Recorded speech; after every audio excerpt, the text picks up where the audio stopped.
progress.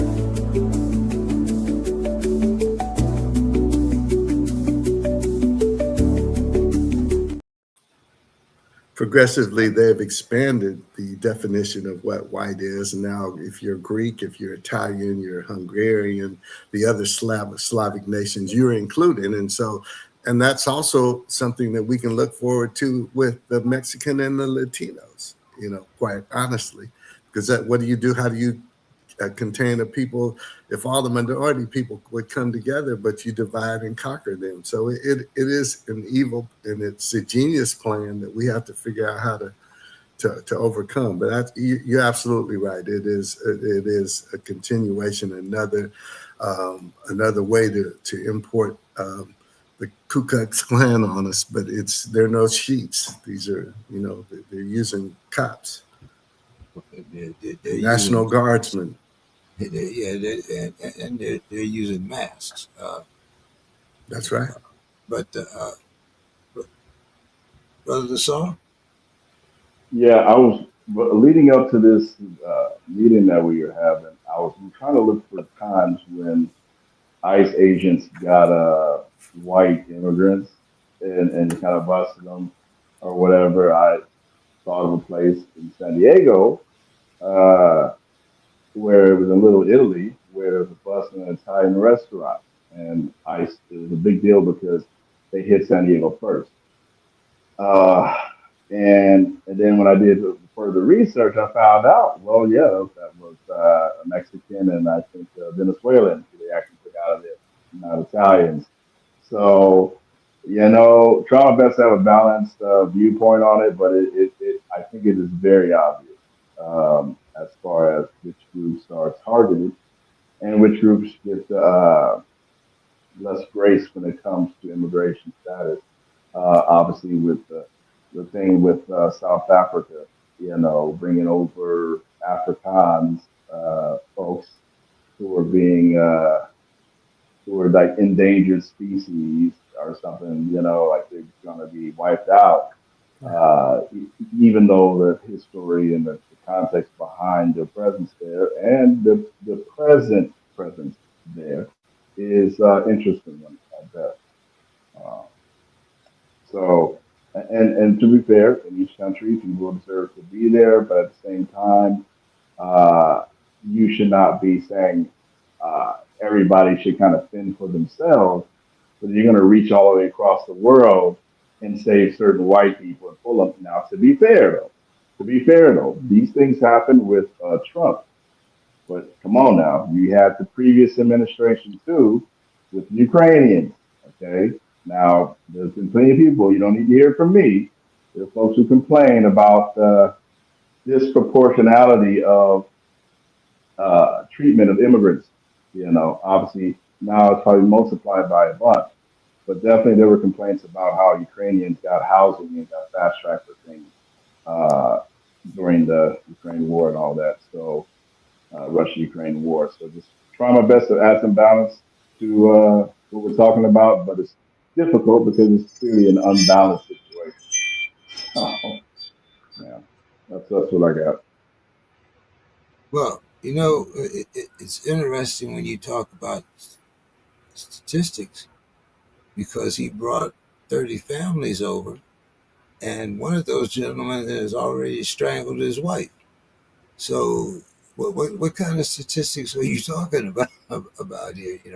1 out of 30 beats 10 out of 300,000. I mean, uh, Brother Masada, what does that mean to you when we say boots on the ground, boots on our backs? Um, it means that there's a war that's already here, but it's coming up a front more. It's been a war. When they talk about immigration and all that, that's the same type of things I'm thinking happened in the early 1900s and where the Irish were in Boston, and then the Irish all of a sudden switched it up, and instead of getting bullied and all that, they became the cops and they became the other people, and then they stopped being Irish, and now they're white. So the same thing happened way back then, and now they're part of the administration, from not just the cops to jurors to everything else. So that's what we're seeing now, a modern day version of that, to where, as Mr. Gilliard said, it's no longer just to be white. It's no longer just this race or this race. To be white, you can be Hungarian, you can be a lot of other things, because what they're doing is they're doing the inclusion and diversity all in one and attacking. So for me, the war is they're getting people who they know they're going to be able to use and separate from. Right now, it's kind of weird. It's like the dark Latinos with the white Latinos. It's with the ones that voted for Trump. I know some that look down on the other ones and all, and it's a separation between them.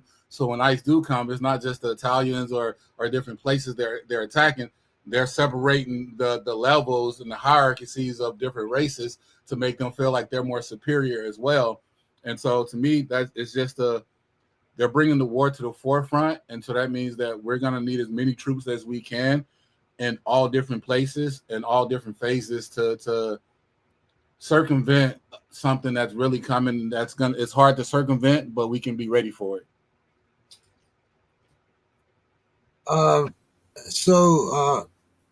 Derek, why is ICE historically focused on Latinos and Caribbean and African immigrants, while giving European section, law? I mean, come on, we know about the big Russian colony. You might as well call it on Long Island and in New York. You already mentioned the Irish in Boston. I mean, you can almost go to any particular area and find, the examples that we're talking about. So, why do you think they're excluding all these others? But is this just another base of white supremacy? I absolutely believe it is. This president is not a learned man, but he's also, again, he's brilliant in othering. Okay, the Latinos are rapists and thieves. Remember, he talked about the Asian flu, the black-run cities, how he castigates black women. So he targets these people and makes white America, particularly rural white America that doesn't ever have black people over for dinner. They don't go to church with them. They don't, their kids don't play sports with them. You demonize those people and you use fear, like with the, all the way back to, what was it called? When Reagan talked about the guy that they let out of jail, Willie somebody. Do you remember back then? And the black guy, he committed some crime. And then that he was the poster child. And so that's what turned that election. So that's what he did. That's what he does. It's just like even with his stance with the LGBTQ community, whatever Kamala, her position, and I don't know, I think they didn't do a good job of clarifying it, or her even say that she had changed her mind. But you show men competing in women's sports and men using, formerly men using women's restrooms, you bring that fear and you say, we're not like those people. Those people are different. They're bad people. And that's what I think he does there. And he does it so very well. When you talk about racial profile, racial targeting, or in this particular administration,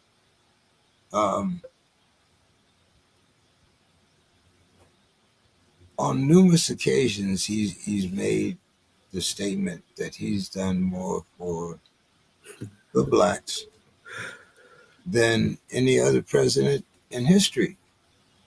LaSalle, what does that invoke in you when you hear something like that? Well, it instantly points to one, there's plenty of, at this time, blacks who support him. And it kind of points to that division. In my mind, it kind of diverges. Excuse me, I misquoted. The greatest president since Lincoln. That's what it was. Yeah. Oh, got it. Yeah. Yeah, we know that Lincoln he did great work, but truth comes finds out. You find out, anybody that knows real history knows that Lincoln wasn't quite uh, uh, unracist, but he was. He There's documents that talk about his actual opinion about black people, that they shouldn't necessarily be equal. Um, but obviously there was reasons and to free slaves and such. But in any case, a comparison based on the great work that Lincoln actually did, that is kind of funny. Yeah, it's if it wasn't so bad, it would be funny. Um, but as you know, and everybody knows, the comparison to the greatest this, the greatest that. I have the most excellent health ever, the most excellent, it's extremely excellent health or something like that, as doctor said. That I think Vance also said that about him, while the recent thing that he's going through. So it's not surprising, exaggerations, even though keeping it within a proper context of how uh, Lincoln actually was, given apart from his politics per se. Uh, you know, but overall, the comparison is still something. You know. Uh, Brother Masada, I know you work with all different kinds of communities doing your work. Uh, what do you hear, or when you leave, San Diego, you talk to people in different parts of the country? Uh, what do you hear? What's the theme that goes through the country uh, for the most part when you talk to other people? If we're talking about the chump, mixed emotions. Honestly, he's a master of wordplay and twisting words for ignorant people, I would say, because if you listen to him, you can decipher the dumbness in it. But what he has done, he is right. He has done the most for Black people in the last 52 weeks or the last year of his administration, to harm us, to invoke something in us, a spirit within us, because he's trying to take away not just our history. He's trying to take away, when you take away people's, like for a war, and we're talking about boots on the ground and war, it's not just the history he's trying to take away. He's trying to take away the pride. He's trying to take away the infrastructure of something you can't destroy. We call it like the wheel of fire. And he's trying to do that by erasing everything great we've done, and putting in more things to harm us. So when he says that about Lincoln, I don't, forgive me, y'all, but don't forgive me. I don't like no presidents. No presidents have ever done anything for any communities I've ever been in.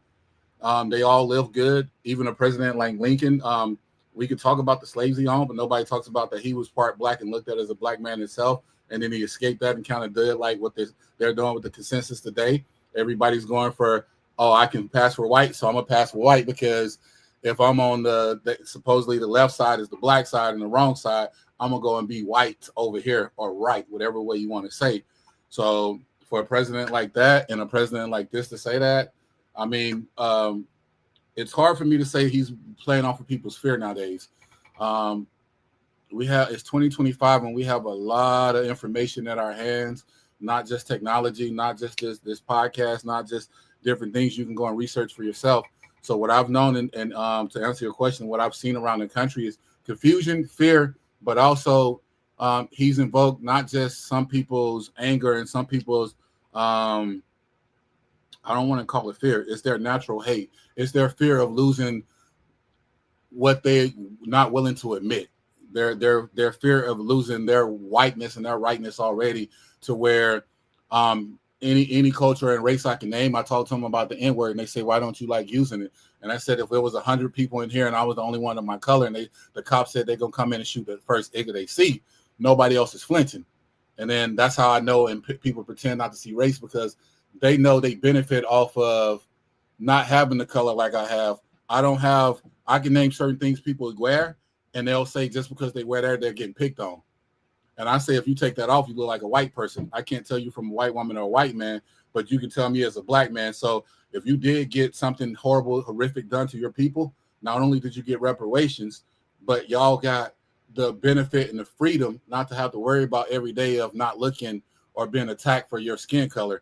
Your religion, you can't verify your religion just by looking at you. You can verify my race by looking at me. And I don't want to hear that your religion is a racial culture or anything else, because you cannot take somebody's DNA and tell me what religion they come from. A religion is a religion.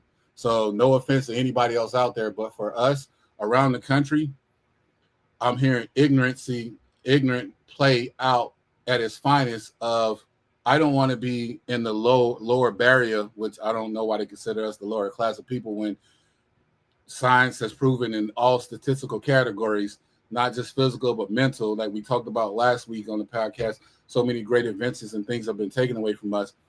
The only thing that they have now in 2025 is fear and ignorance, and they're still playing on race, where in 2025, we're more together and more proven with scientists that we're more alike than not. So to me, I hate having this debate about what is he playing on. He's just playing on what people want. They want everybody wants to be better than somebody else. And who is always the main race to pick on when they say race? It's weirdly to say black people in general. I don't want to just say black Americans, Mr. James and all y'all, because around the world, if you go to certain Latin countries, they have dark people that are discriminated against. India, the hierarchy still goes in a caste system. And you're like, why? And it makes no sense nowadays, except that some people always want to feel better than others. And now they have a thing to say, hey, here's the census. If you say you're white, you're going to live a little better. Although the actual census shows white people are doing the poorest right now. They are the minority right now. But to make them the majority is you start getting other races in it and say, hey, let's get together. We can beat them as a majority and as a whole, because everybody wants to look at them as the worst people. So around the world, I went to Alaska, and I told a person I was from California, and they said, fuck California, because supposedly it's the money. And I'm looking at everybody, if it's the money, why aren't you a millionaire? Why aren't you a billionaire? If it's the money, why are you still working your ass off every day? If it's the money, why are we still paying millions of dollars of taxes for them to play golf? I don't get it. No administration has done anything for us. None. I don't care which administration you try to say. There's been nothing done in America for us. And we are the most influential people. So around the world, people are scared and their fear is showing. Mr. Derek, Mr. Gilliard is right. Their fear is showing, but it's their fear and their hatred is showing, because they grew up the same way that I did. They grew up the same way our allies did, and people who are speaking out against it, and people who know what is right and what is wrong. And basically the war is choosing between what is right and what is wrong, not as what is black and what is white, what people have it to be. It really is going to be stand up for it. So that questions make me furious, because I know so many ignorant ass people that will say the money or say this, and it's not proven. There's nothing proven. And once again, he has done the most to hurt us. And for the black people, black men, black women to vote and say it's because of the money, that's just ignorant. That just shows you how much of a sellout you can sell your soul for, because the money shouldn't matter when you're not getting it and they're not trying to give it to us. The last administration, and I'll stop after this, but even what LaSalle was talking about, the last administration, there were certain immigrants coming in the state and get $10,000 and getting food stamps. And I got 4 kids over here, and I'm like, yo, we hungry, man. Can I get some food stamps, some EBT, and can I get 10 grand? You know how much 10 grand would help me? But about 20 years ago, I met a Egyptian. She was Middle Eastern and came over here, and they still do it now. They give them not only liquor stores and storefronts, but they give them big grants. So once again, every race gets paid and gets some type of form of, here you go, so you can do better than this people, and we're going to look down on this people. But even in those communities, and like I said, this will be the last thing, even in those communities, they have family members and they have other people that are mixed in now with the DNA. If you do an ancestry and you do a 23andMe or whatever, and that they're getting sued now with the stuff, everybody has a trace of something that you can qualify and say that you came from a black person, but you can't say you came from a religion. And I had people lie to me and tell me that they did a DNA and it was proven that they were a certain religion. And I was like, you can't prove that ancestry, because that came from Polish and that came from something else.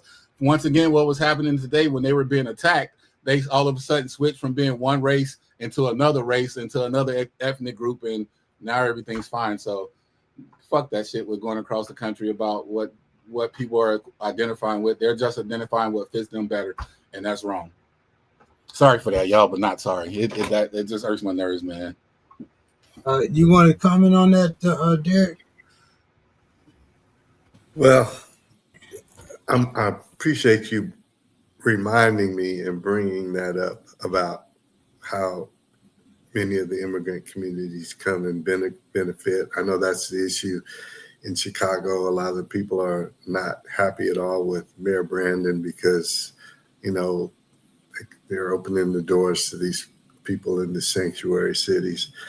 I would disagree with you some about no president have done anything good for us. I know you can always say some have harmed us worse. I would say that, for example, and in California, of course, you know California much better than I do, but I know in the South where Black people had never had access to health insurance, when Obama implemented the Affordable Care Act, and it was designed that everybody would be able, Medicaid would be expanded in all states, and 7 of our 8 states said hell to the no. We're not going to do it. And the poor white people voted with the people in the governor's office to not expand it, even though, like you said, they didn't want to be like the poor Black people, although they're going to be hurt worse by his policies than Black people are. But 20 million Black people, the Black uninsured rate was the lowest it's ever been in this country. And it's kind of like when they implemented Medicare. People said, oh, that's a joke. Who's going to do that? But now you can't take Medicare away from people. So once you get people something, it's hard to take it away. Now, could Obama have done more? Could all these people have done? Another thing that Biden did during and you know, I can agree with the critical thing, but like during COVID, which he took very seriously, when you know that Trump did not. Trump just said it's just going to go away, put Clorox in your veins and all this other crazy stuff. But he provided money, particularly for some of these women who were working, but they had the choice for, am I going to work or am I going to stay home and take care of my kids? So he kept a lot of families, our families, afloat because, and not just our families, but poor white people too, because in that instance, they were in a position that, whereas like for me, I had the privilege, I could stay home during COVID because I could do basically everything I do online. But, you know, a lot of people, the people who are the frontline people, and that's the thing about this administration to me, they're the most callous, uncaring. If you know, even the migrants in the fields that pick our fruits and our vegetables and keep it, and they go back and whether they got benefits or not, there's some of them are staying at 8 and 10 in a 2-bedroom apartment. So when one gets sick, they all got sick. And so I'm just saying that, you know, we shouldn't just use people. We have to, and the people that, you know, cut our hair and park our cars and stock our groceries and work in the meat packing plants. I mean, he didn't give a rat's behind about any of them. And that's all I'm saying. But you take them away, then what do we have? So, I mean, I think that, you know, I got problems with both parties too, but I just think, you know, there's a difference there. And so I don't know. I would just point that out. I will have to let you know real quick because I didn't give you any of my resume.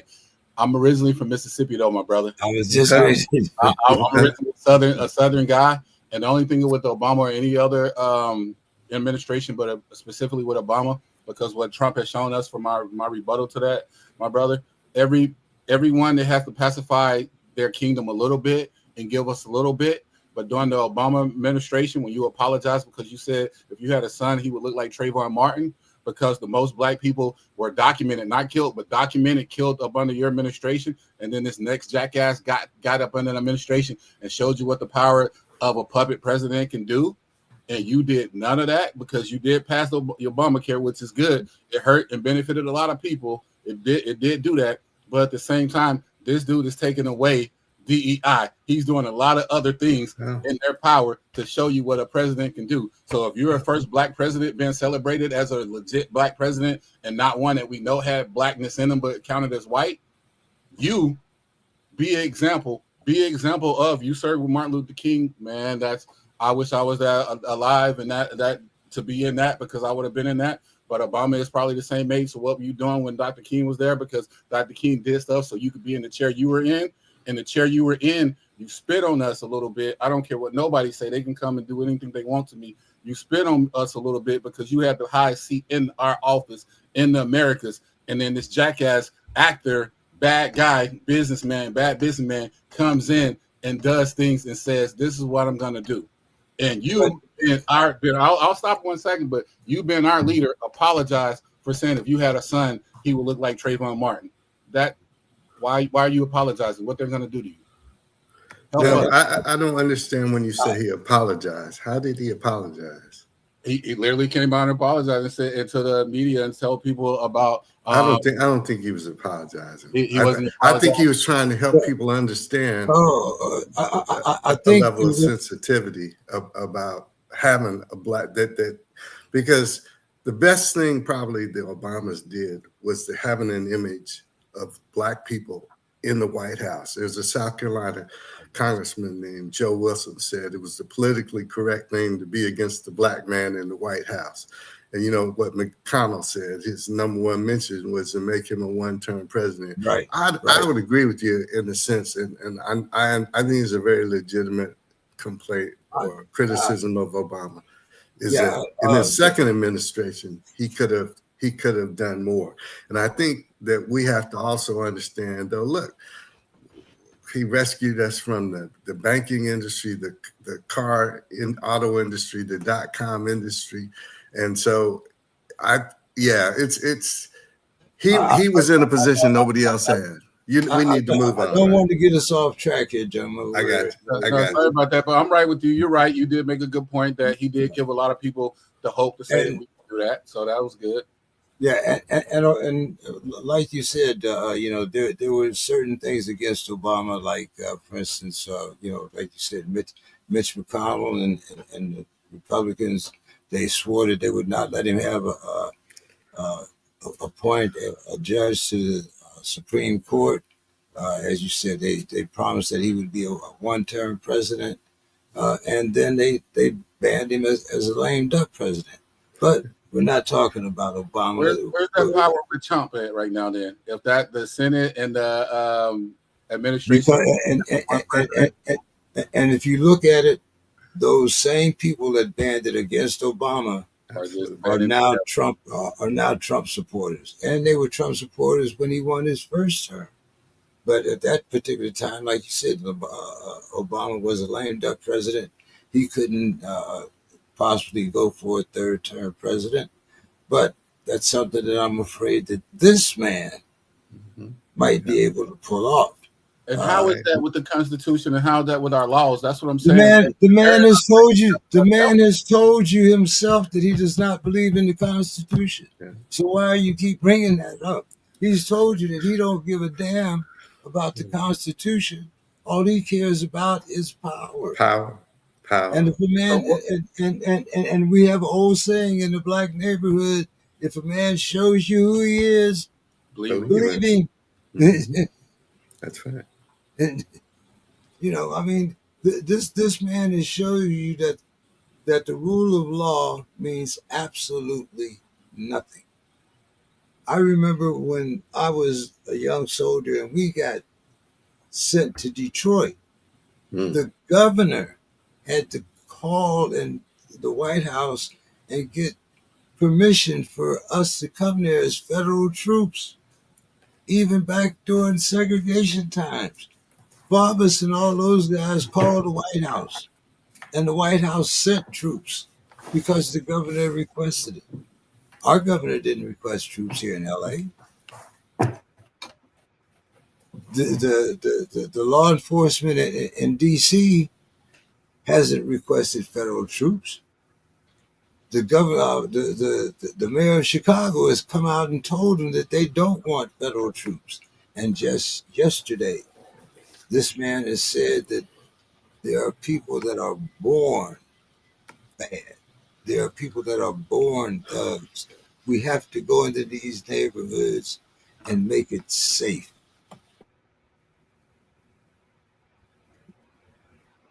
Mississippi has the highest murder rate in the country. You don't see anybody going to Hattiesburg.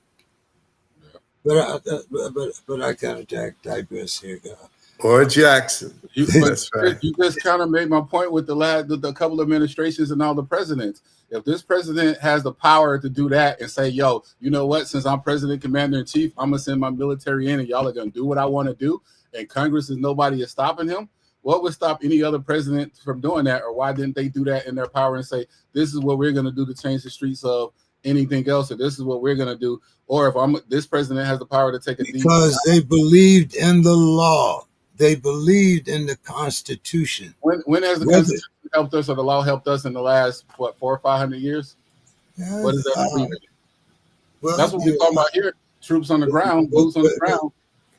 But that's the reason why I'm talking about the difference between how they invade our neighborhoods and how they don't invade other neighborhoods. We were housed in the suburbs, but everything that happened, we got in trucks and went to Detroit.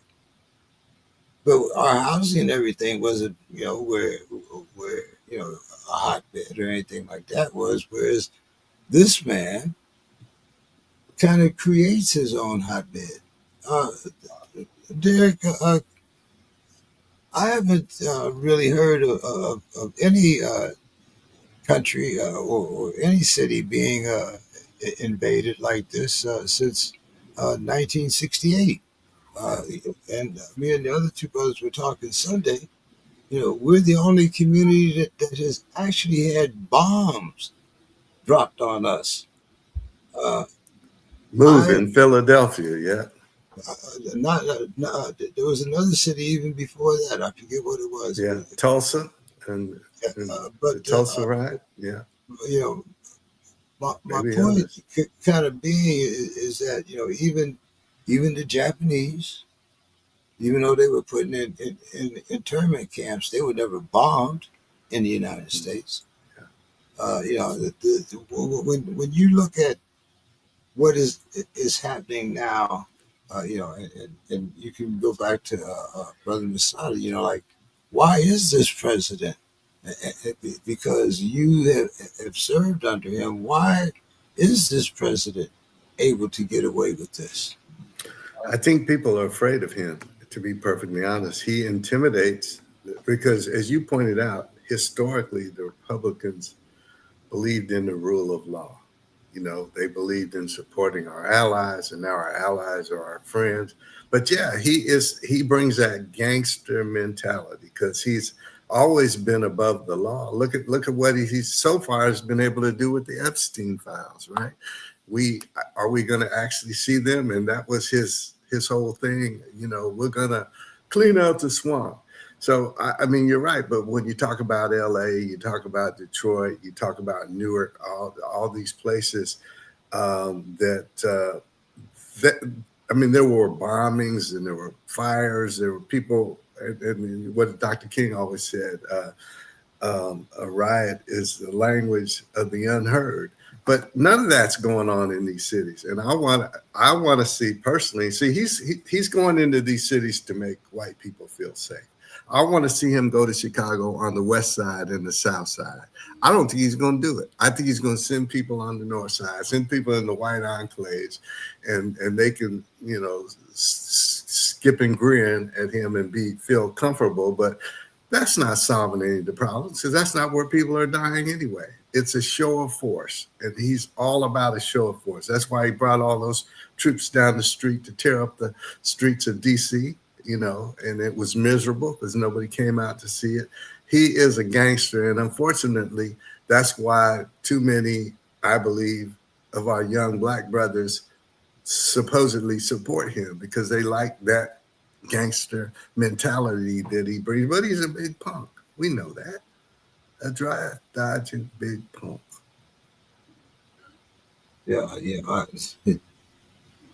Giving it, being a Vietnam veteran, trying to give him that much clout, Yeah, it's fabulous. We've never seen yeah, this before. yeah. We've never seen this But before. and I was a part of that class action lawsuit in Atlantic City when like if you were dark brown, you weren't allowed on the floor when certain VIPs came in. The only jobs that you were qualified for was either in housekeeping or valet. Hmm. You couldn't be a pit boss or a dealer. None of that played. And rather than have it go through the courts, just like the first class action suit where they were putting C's on your rental application, he settled it out of court, class action. So no one really knows about that history unless you look into it. The man has 6 bankruptcies, but yet and still you want him to run your country. The man has numerous sex charges, and yet and still, I remember when they were talking about John Kennedy and the fact that he was Roman Catholic. Hmm. So I mean, when it comes to diversion and being able to turn things to put a spin on it, he's not the first politician to do that, but he is the first politician to, first of all, he has control of the Supreme Court. He has control of the Senate. He has control of the House.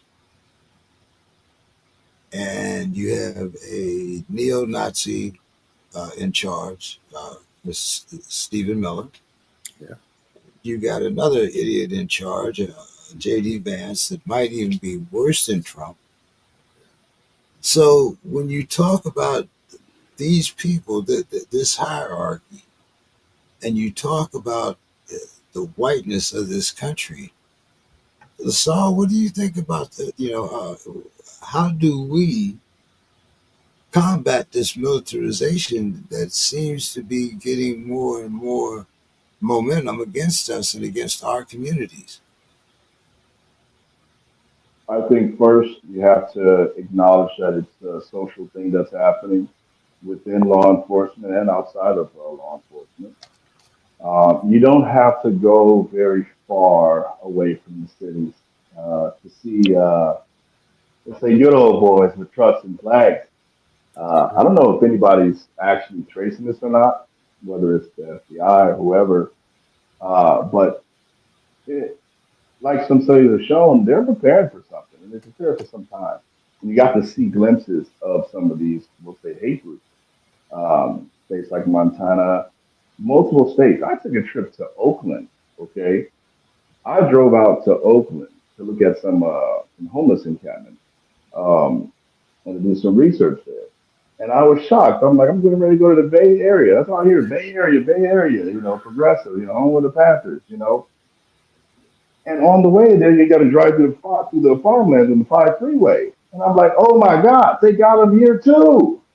Gets out the car, slams his car, we're doing tailgating, bald head, good old, white dudes with beards and just Trump flags. And even before Trump, it just looks like no matter where you go, there is a social, cultural move uh, to, and it's different.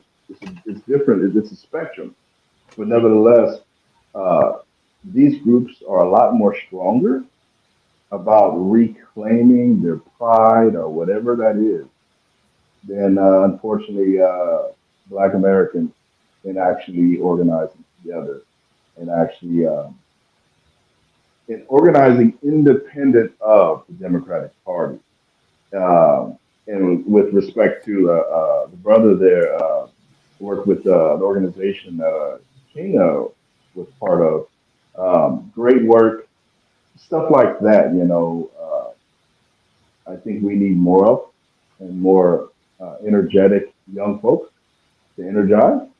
Obviously, since the Southern Leadership Conference came into being, there's been a lot of changes, of course. And some people would say that actually there were certain economic policies that happened that were targeted to make sure that there was never a king inner circle ever again, and also that people would never, like, people wouldn't be able to put together funds to be able to organize again in that type of way.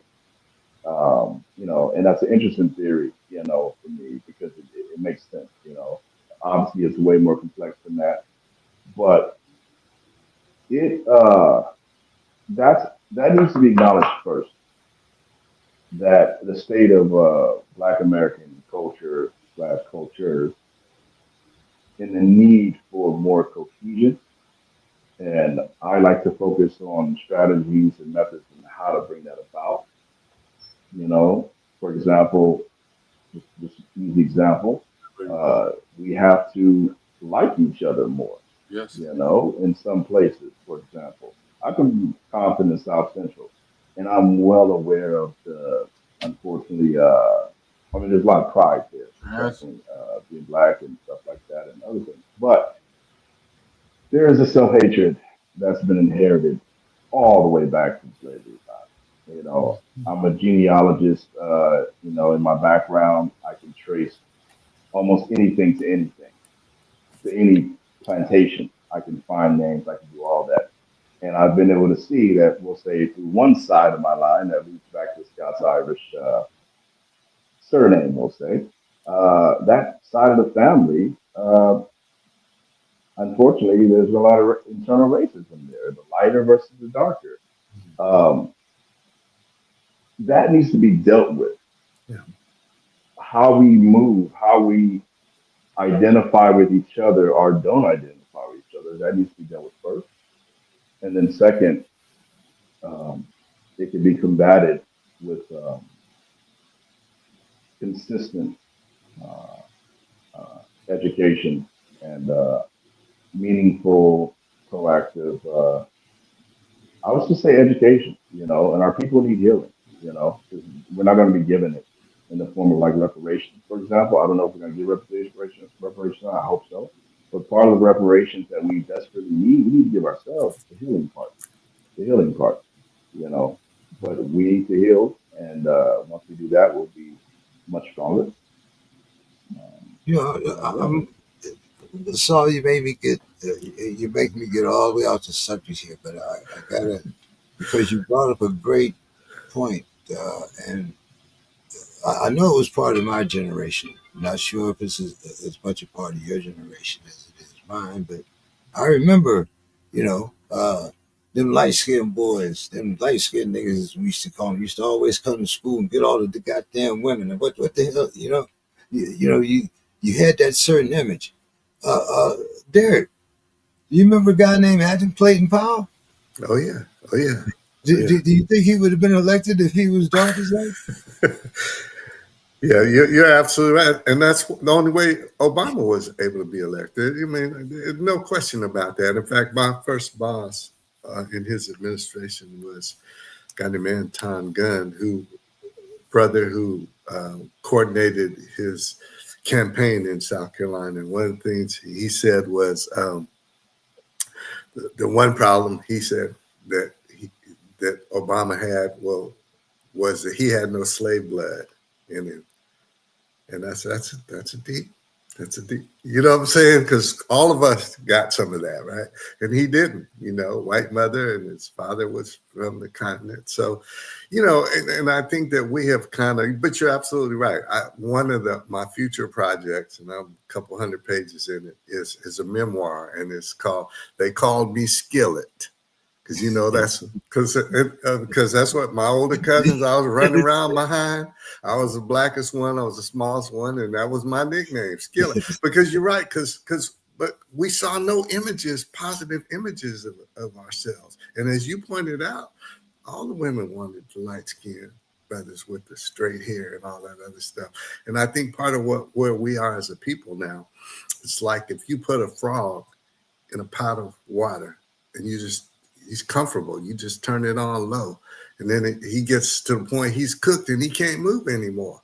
And I believe personally, James, that my generation, you're a little older than me. I think our generation was kind of the first that had access to all this, kind of could go to most any college you could get into, started to be able to live in these different communities you were locked out of because of, redlining and all these other things. And I think that we failed to make sure that our children understood their history. Because if people fail to remember their history, is doomed to repeat it. And and somebody says, "Well, that's not important. It's not important." But guess what? You ask them too many of our kids about everything about any rapper and any athlete, they know all that. And so, I know that we were real intentional about all three of our children, and all of them are living into something great. And I think we screwed that up. I really do think that we did. Maybe we were the pain. You were talking about the pain. Maybe we were trying to escape the pain, but it's a struggle that made us strong. Because we are strong, and that's why white people are afraid of us. So many of them, because they think we'll do to them what they did to us. But we're not that kind of people. But yeah, that's when that supposedly roughly around 2042-ish, we're going to become a majority country. But that's why he's shipping all them out, because that's supposed to making all the babies Latinos, right? So. But yeah, I absolutely remember that. And so I remember how my self-image was being called Skillet and being this little black guy who, just had a big self-image conscious, because I never saw anybody that looked like me that people revered or thought highly of. My brother called me the Dark Knight. That was his thing. I can laugh about it now because I love my skin, but yeah, he called me the Dark Knight. And how old are you, LaSalle? I'm actually 41. Okay. Yeah. Well, by then we had, the worm had started to turn by then, So. Yeah, I mean, boy, look, it used to be brutal walking home from school if you was a dark-skinned brother. I mean, because we played dozens and everything else back then. I probably don't. Y'all probably too young to remember that, but Derek, you know what I'm talking about. Yeah. Brother Masada, what's your thought on that? I can make it really quick and short. It's just like they both alluded to, and Brother LaSalle said it. Education brings unification. We talked last week. I talked about how I went to Alaska, and then their natives had legacy bearers, telling people and letting the kids know about where they come from, about the pride. When we talked about last week, why I was like, they don't need to teach this part of it. They need to teach this side of it. Education brings unification. The more educated we are, the more unified we can become, and the more we see their tactics and their tricks of having us know all the rappers' names, all the entertainers' names, all the movie star names, all the names of the new drinks, the new clothes, the new fashion. But yet, if you go to their houses and go to some of their rich white people and their clubs, they don't have on all the fashion that we do, that we think they have on. They're not drinking the same things. They're not wasting their time on. Their kids are in Mozart classes and Wolfgang. They're learning about that. They're not bumping the newest.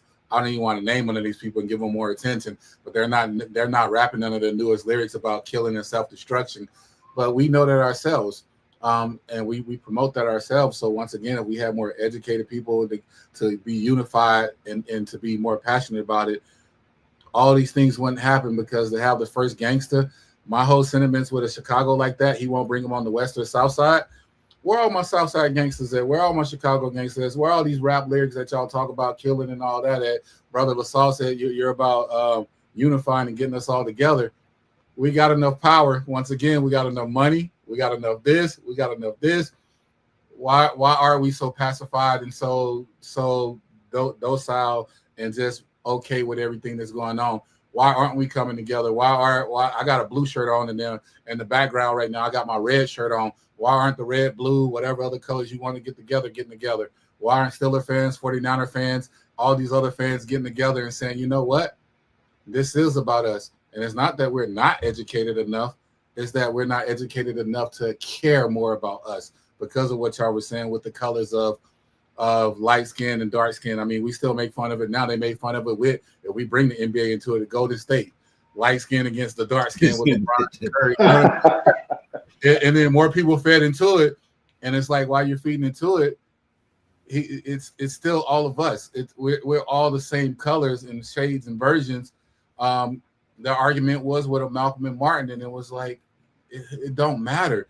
Let's all get together. So education brings unification, but some way we need to be solidified and be on that as one. And I believe we can do it with things like this. So thank you, James. Thank you, Derek. And thank you, LaSalle. And thank you for the people that are listening, because more of us are coming. Because what I'll say about Trump and all that, it's not our people are respecting him more. They see that the administration, that the government, that Congress, nobody is doing nothing to him. So that means he knows something powerful on them, not just the Epstein files, but they have something more that they don't want to be exposed. And to me, that means that he'll be willing to Mickey Mouse it or Master Splinter it or some type of rat it and rat everybody out, because there's no way they're letting this man do all this, because he's done it to the Republicans and he's done it to Democrats, and he's on camera saying Republicans are stupid.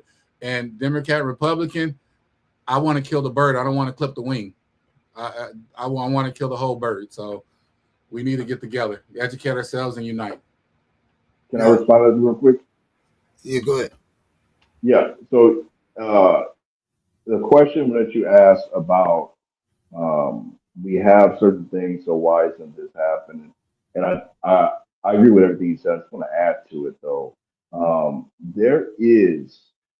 There has been some unification, we'll say, in South Central and Compton. Certain gangs kind of unified, and you have certain celebrities kind of. I think is what's his name?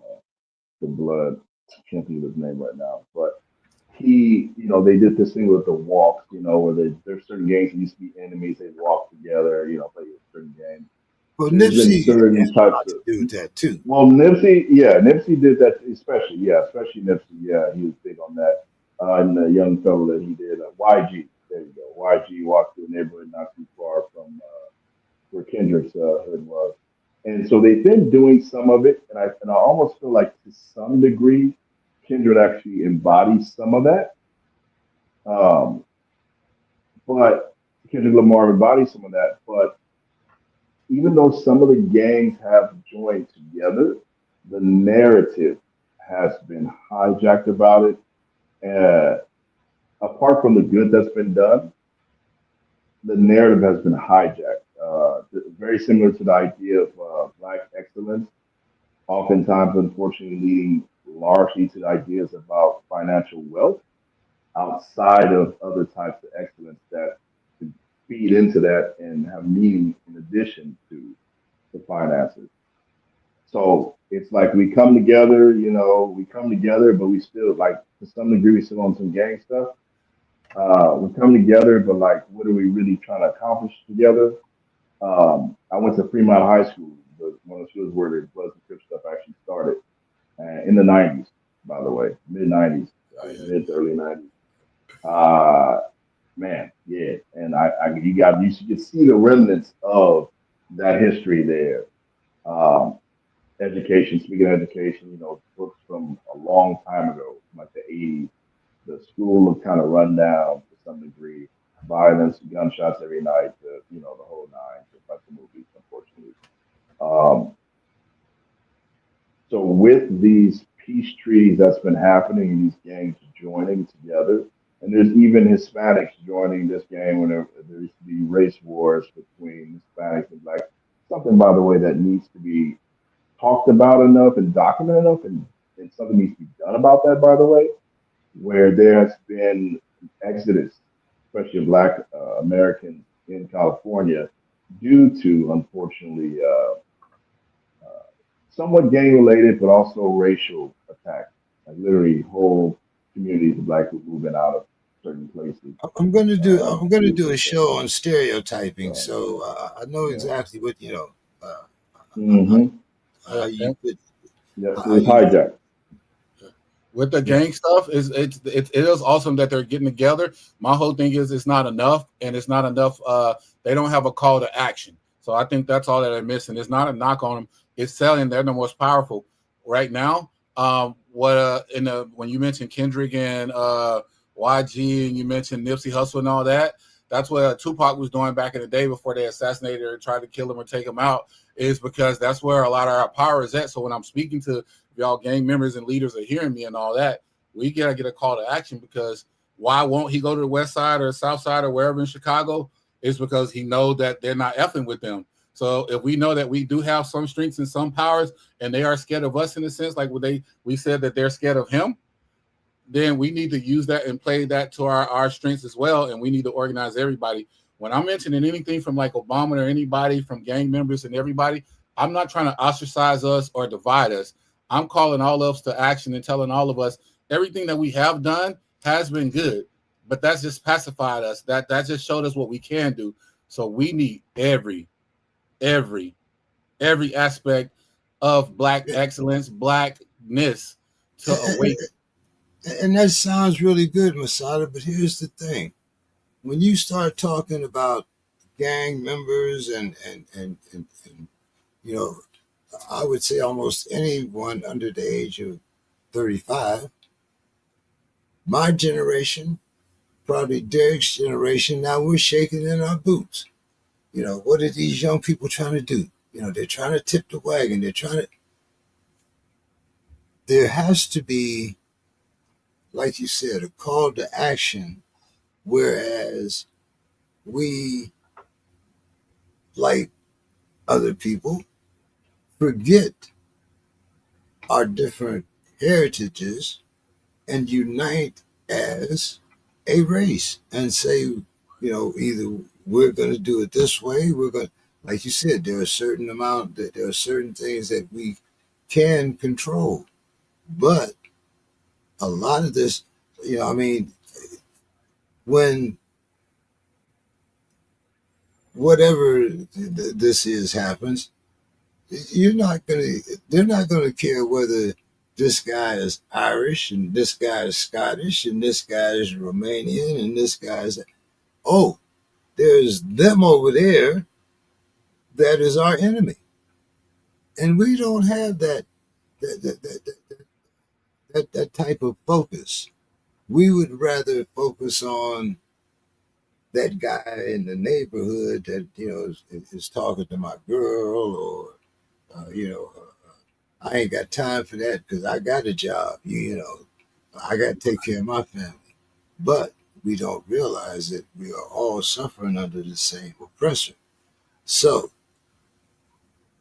where do we get that motivation to mobilize? We get it from the your generation and our generation. You say your generation is shaking because we're tipping the boat. I want to read right quick. I want to read just 5 little things like so like the African president we talked about that's uniting Africa. We could do that same here, but I want to read something. Martin Luther King. It says, "We have come to see that the time is always right to do what is right." Right? That's one. "The whirlwinds of revolt will continue to shake the foundations of our nation until the birthday of justice emerges." To me, we'll never have peace. This nation will, regardless whether you're white or nothing, until justice really is not just us. In my eyes are looking at it.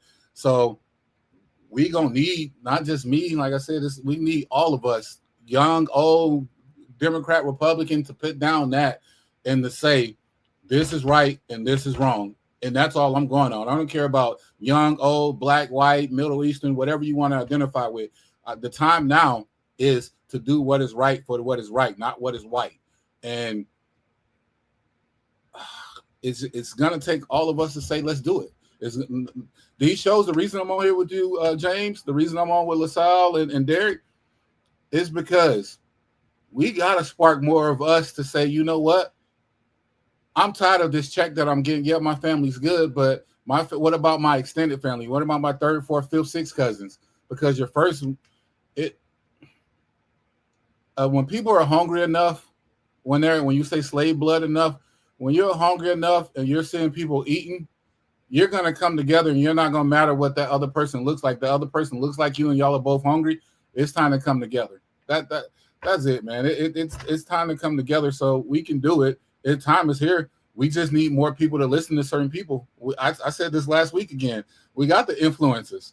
We got the athletes. We got, y'all said in your time you didn't have nobody looking like you. But then what was it? Then I don't know if it was your time, but Jack Johnson, the boxer, all the other stuff, then you had celebrities to look up to, right?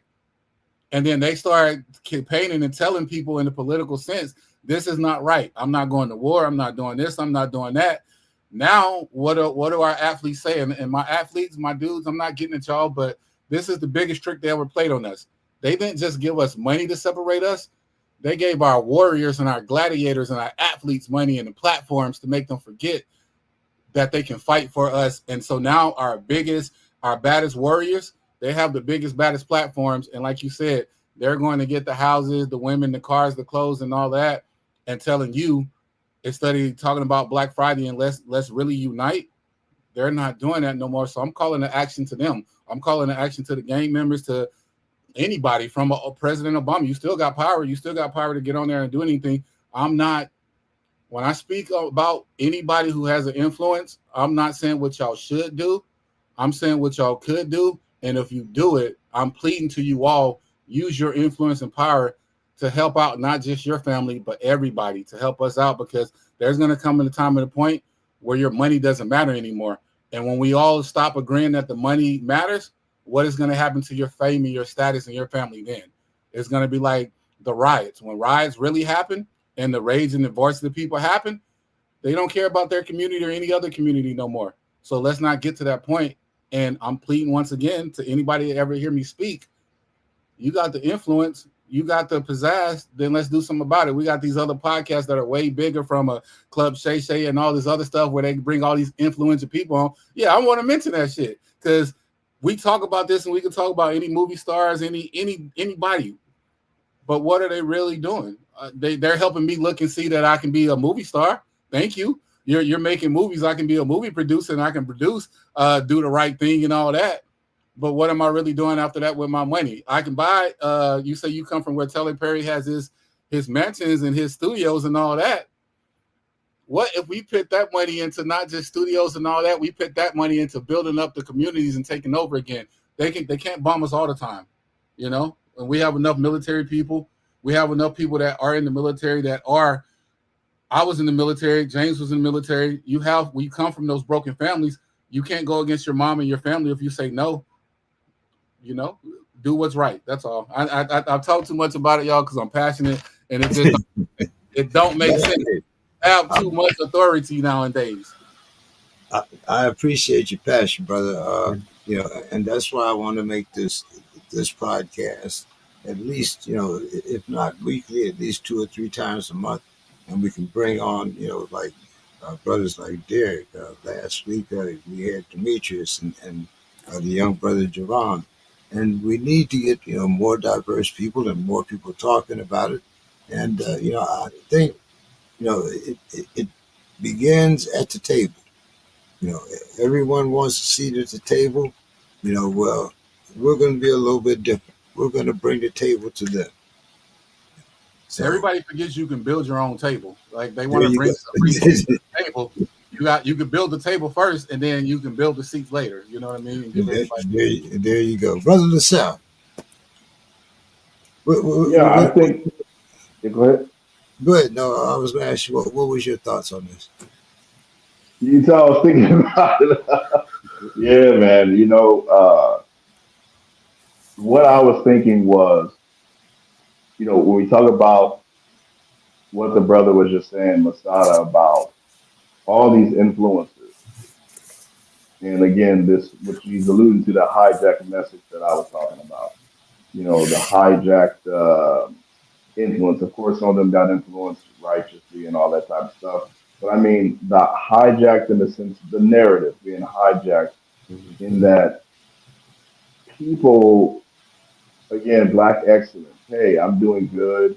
The justification for the change in rap music, a certain direction, was, hey, we're trying to reflect Black people being in a state of success now.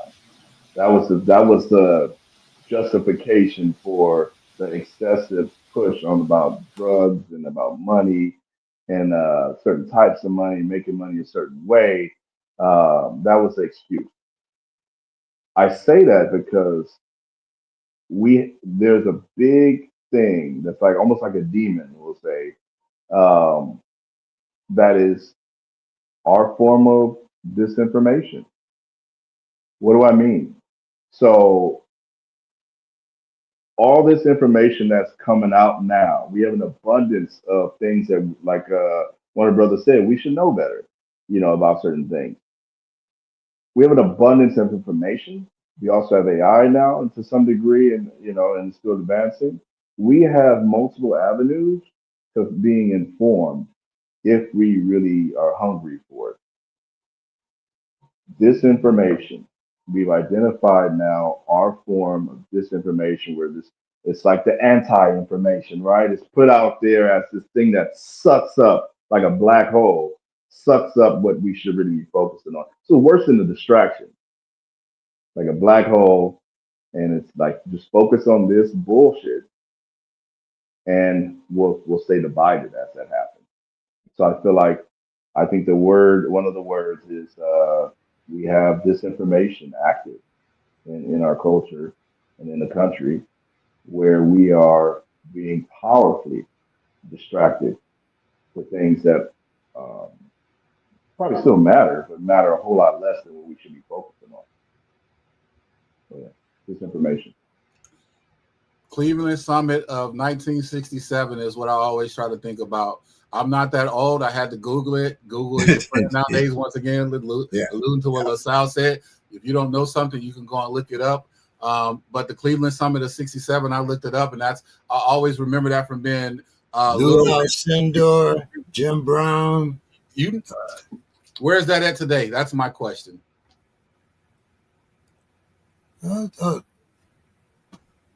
Derek, where is it at? You served through what, 4 administrations? Five. I think part of the problem is that we are too often divided by class, much more than we were 50 years ago, because most of us were poor or working poor. There was this element of people who really had it going on, but a lot of them were really committed to, they called them race men back then. Think about Dick Gregory and Harry Belafonte and Sammy Davis. I mean, they put their money where their mouth was. And so I'm encouraged seeing more young athletes and entertainers do it, but not nearly enough. Not nearly enough. And so one of the things that I just started doing some work with was helping this group. They have something called the Thurgood Marshall Project, and it's about empowering Black people as a whole around economics and community and some other things. But, how do you bring people together and kind of get them on some same page? And part of the thing, you talk about misinformation and disinformation, and this current administration, just like it was 2 administrations ago, they mastered that because, Kellyanne Conway, his main spokesperson, she created something called alternative facts. Look, it's true or it's not. What the hell is an alternative fact? So, Grandma called that a lie. That's exactly what it is. But you're muddying the water. And so it's like gradualism. You move a little further away, and then people, and unfortunately, that's the beauty of what you've got going on here, James. People will get on, and they won't be talking about anything that's truth. They'll be talking about every kind of crazy thing out there, and people will believe them. So many of his people didn't believe that COVID was real, and I got people on their deathbed. Inject yourself with Clorox. Didn't believe this. Yeah. Who the hell ever heard of that? Inject yourself with Clorox. I mean, But I mean, it's like the thing that Jamal Bryant has led, this boycott against Target. I mean, they have really hurt Target. That's just one example of one of the things that the SCLC did really well. Was Dr. Lowry talked about teach your dollars some sense. So you withhold that money and that support. You boycott these companies, and you hurt them where the only place they care about is in their wallet. If you can do that, you can make a difference. You can do it one place, you can do it another place, but you have to get communities united and on the same page, saying we're going to sacrifice. The Montgomery bus boycott, 381 days. Those maids and cooks and people who work for all these white people, and they will walk 5 and 10 miles a day, because instead of being being minimized by putting their money in the front and walking to the back of the bus, 70% of the city was black. They said, look, and people before that said black people in Montgomery had never been able to come together about anything. But when they finally did what they did at Rosa Parks, and they said, okay, enough is enough. We're going to come together. So what is it going to take for us to come together? And I'll tell you all this because I actually know a lot of them. There are a lot more white people who want to be allies and are trying to be allies in this than you probably realize. So, because you look at all these marches too, not just the marches, but these town halls against Republicans. That's white people out there. They're pissed. So, but we just can't let him, do this gerrymandering. That's one thing I like about Gavin Newsom, and I'm in California. But Democrats have to, and I got issues with them too, but Democrats have to say, well, hell, we're going to fight fire with fire. You're going to do this, we're going to do this. We're not going to just be PUSS-wise and just lay down, right? We're going to stand up because, if you don't fight, they just go roll over you, especially this guy, this gangster thug. Yeah. Well, gentlemen, I think that we should meet back here, in a couple weeks.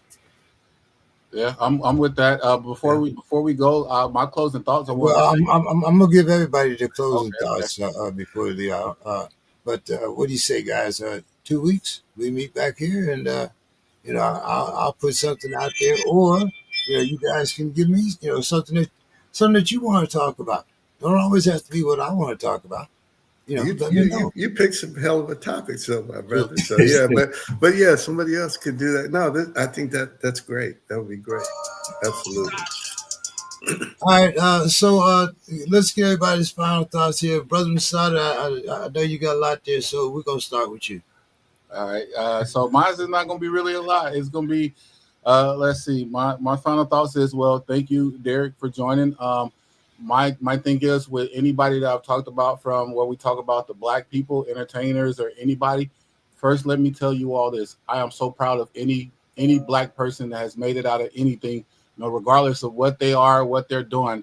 It's hard for them to be black. So successful kudos to Tyler Perry, anybody in the industry that's done anything, even to Obama. They didn't have it the same as us, but they still were black. So when I say anything about anybody doing anything or not doing anything, we need more people like you, Derek, who's been through with the civil rights. I agree with you with white people. I tell my people all the time, civil rights wouldn't happen without white people. Anything, no revolution wouldn't happen without other cultures and other people helping us, especially some white people. And we can't do to them what they did to us.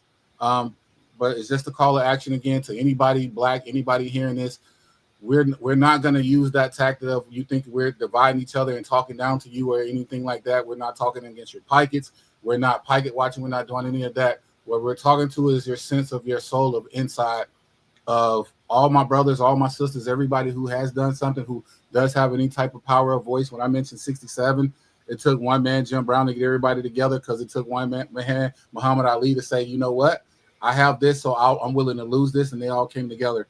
So we all can find a way to come together. I will keep speaking out against it. Y'all, I don't want y'all to come back and backlash me on any podcast. Talk with me. That's what we need. We need communication.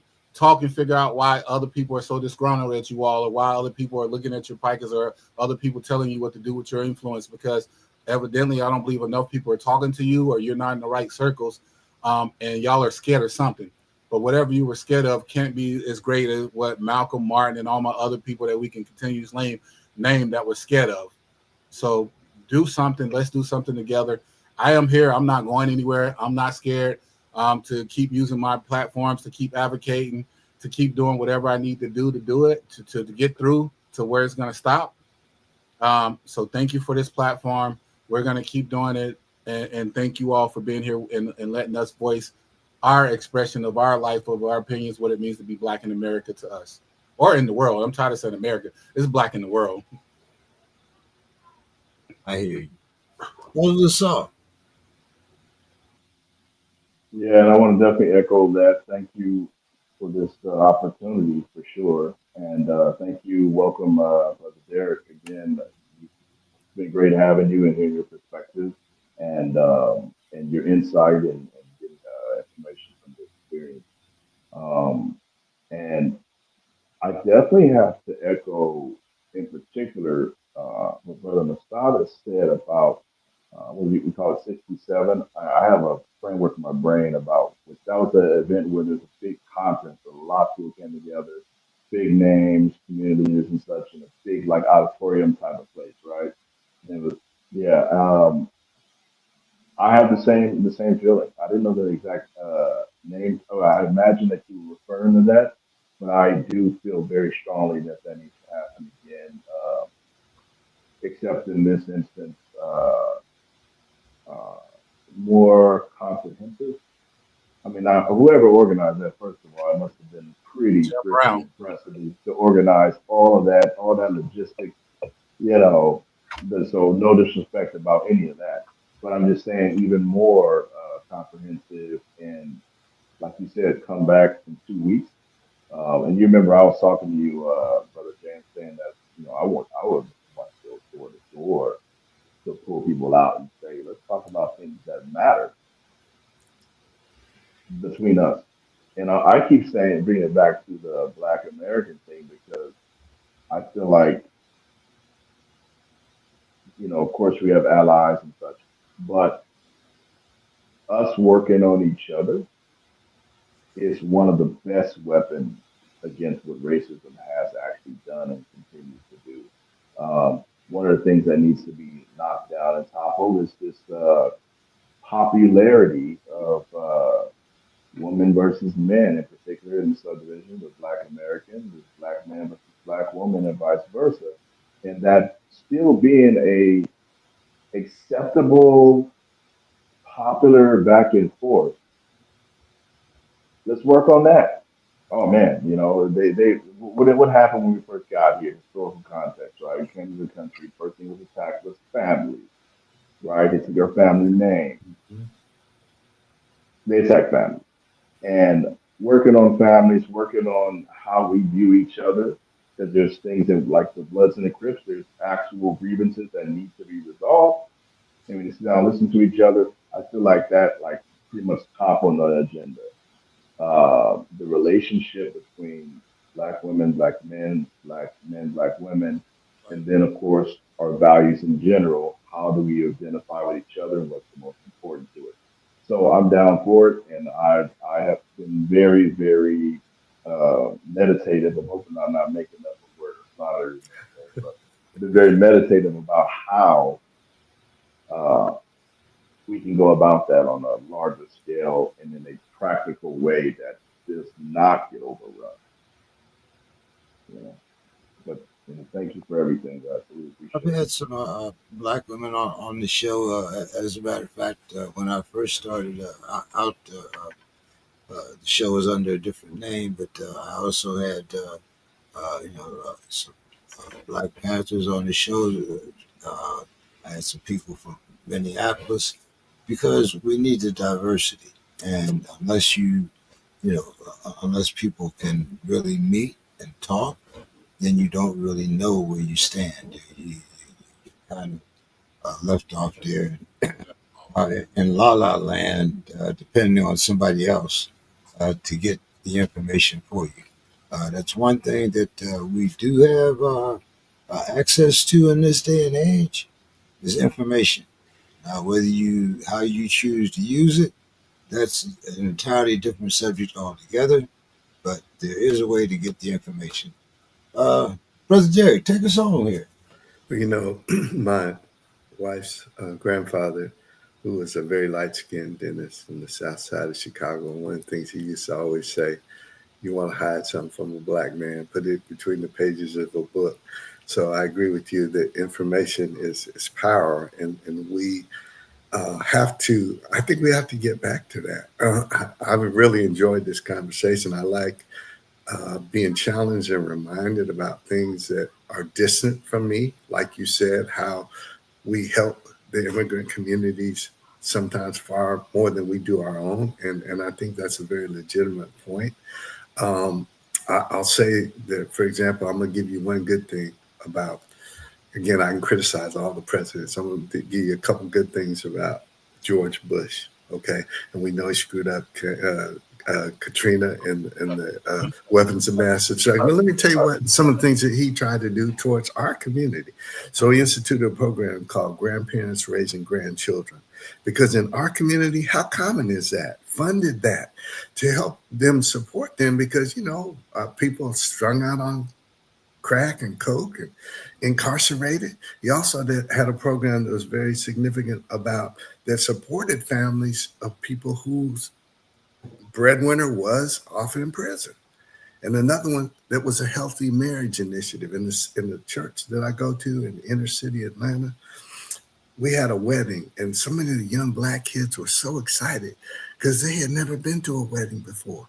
The family structure is so key, and we know that there have been attacks on it from all kind of places, but we got to figure out how to fortify it. And I loved the point about men versus women, our educated women and maybe our uneducated but hardworking, responsible men. We got to figure out a way to bring that together, so we're not hating on our women and we're not putting down our men.